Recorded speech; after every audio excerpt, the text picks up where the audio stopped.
RTI Live News. Ask for right. RTI Live News की स्वागతం.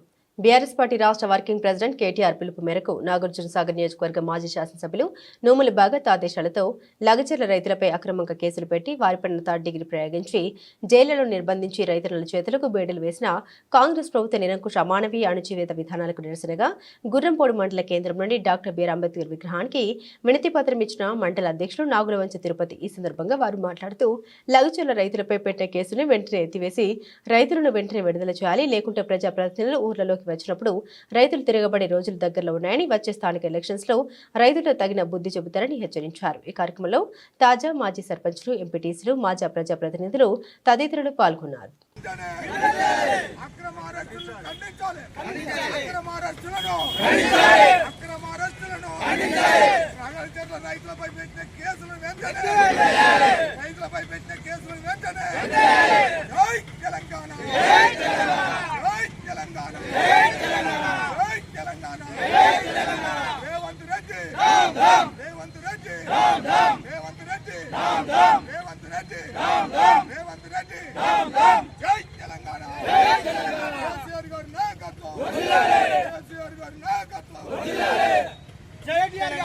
కేటీఆర్ గారి నాయకత్వం, నోముల భగత్ గారి నాయకత్వం, నోముల భగత్ గారి నాయకత్వం. జై తెలంగాణ, జై తెలంగాణ. రైతులను వెంటనే, రైతులను వెంటనే వ్యతిరేక ప్రభుత్వం నశించాలండి. రైతు వ్యతిరేక ప్రభుత్వం నశించాలి, రైతు వ్యతిరేక ప్రభుత్వం నశించాలి, రైతు వ్యతిరేక ప్రభుత్వం నశించాలి, రైతు వ్యతిరేక ప్రభుత్వం నశించాలి. నగర్జల రైతులు వెంటనే, నగర్జల రైతులు వెంటనే, నగర్జల రైతులు వెంటనే, నగర్జల రైతులు వెంటనే, రైతులకు రుణమాఫీ వెంటనే. కేసులు వేసినందుకు ఎమ్మటే రైతులని విడుదల చేయాలని కేటీఆర్ చేసినందుకు మనం అందరం రైతులం ఒకే దాటిగా ఉండి, పార్టీ అని లేకుండా అందరం కలిసి ఏకదాటిగా ఉండి కేసులన్నీ విత్డ్రా చేయాలని కోరుతున్నాం.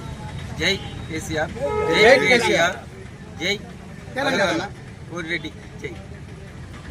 నా పేరు వెలుగు శంకర్, ఎరకల సంఘం స్టేట్ ఆర్గనైజ్ సెక్రటరీ. అట్నే బీఆర్ఎస్ పార్టీ సీనియర్ మోస్ట్ నాయకుడిని. లగచర్లపై రైతులపై, గిరిజన మీద, దళితుల మీద పెట్టిన కేసులు వెంటనే విడుదల చేయాలి. గిరిజనులు, దళితులు భూములు ఉన్నకాడికి ఏదో గవర్నమెంట్ భూములపై చేసుకుంటున్నారు పొట్టతిప్పల కోసం. అదే ఫ్యాక్టరీల కోసం ఆ ఫ్యాక్టరీల కంపెనీలు మాకొద్దు అని మొరో అని మొత్తుకున్నా కానీ ఒక గిరిజన పైన బలవంతంగా దెబ్బల దాడి బాగా చేసి, అలాగనే అరెస్టులు చేసి, ఒక గిరిజన బిడ్డలని టార్గెట్ చేసి, గిరిజనులు దళితులు ఏం చేయలేరని చెప్పి రేవంత్ రెడ్డి టార్గెట్ చేసి అలాగనే వాళ్ళని తిప్పలు పెట్టి కేసులు పెట్టి చేస్తున్నారు. అక్క సీతక్క, నువ్వు కాంగ్రెస్ పార్టీలో ఉన్న ఒక గిరిజన బిడ్డవే, నువ్వు కూడా ఒక గిరిజన కొయ్య బిడ్డవే, నువ్వు కూడా ఎందుకు ఒక గిరిజనని తిప్పలు పెడుతుంటే ఎందుకు చూసుకుంటూ ఉంటున్నావు అక్క? మా వెంటనే గిరిజన బిడ్డలను, దళిత బిడ్డలను వెంటనే విడుదల చేయాలి. ఇదే అసెంబ్లీలో మన సత్యవతి రాకోట్ కూడా ఢిల్లీకి వెళ్ళి కూడా మన రేవంత్ రెడ్డి మీద కూడా ఇవ్వడం జరిగింది, ఎస్టేస్ కేసు మీద. దాని మీద కూడా చర్యలు జరుగుతున్నాయి. సీతక్క నోరిప్పు, ఒక గిరిజన బిడ్డవై నువ్వు నోరిప్పకుండా ఉంటే మాకు సిగ్గుసేట్ అవుతుంది. మేము ఒక గిరిజన బిడ్డలో చెప్పుకోవడానికి కూడా సిగ్గుసేట్ అవుతుంది. అలా కోరుకుంటాం. జై తెలంగాణ. ఆ గిరిజన బిడ్డలను అన్యాయంగా అరెస్టు చేసి ముప్పు తిప్పలు పెట్టి, అదేవిధంగా వాళ్ళ భూములను ఇయ్యనని మొర్రో అంటే బలవంతంగా రజాకార్ల నైజాం లెక్క ఈ రేవంత్ రెడ్డి పాలన గుంజుకొని అక్రమంగా అరెస్టులు పెట్టి, అతని భార్య కడుపుతోనే ఉన్నదన్న చూడకుండా కూడా, ఒక ఇన్నిత జ్ఞానం లేకుండా ఈ ప్రభుత్వానికి ఇంత ఘోరంగా బాధలు పెట్టి, తిప్పలు పెట్టి, గుండెపోటు వచ్చిందన్నా కూడా సంఖ్యలు లేచి తీసుకొని మరి ఇలాంటి దౌర్భాగ్య పాలన మనం ఎప్పుడు చూడలేదు.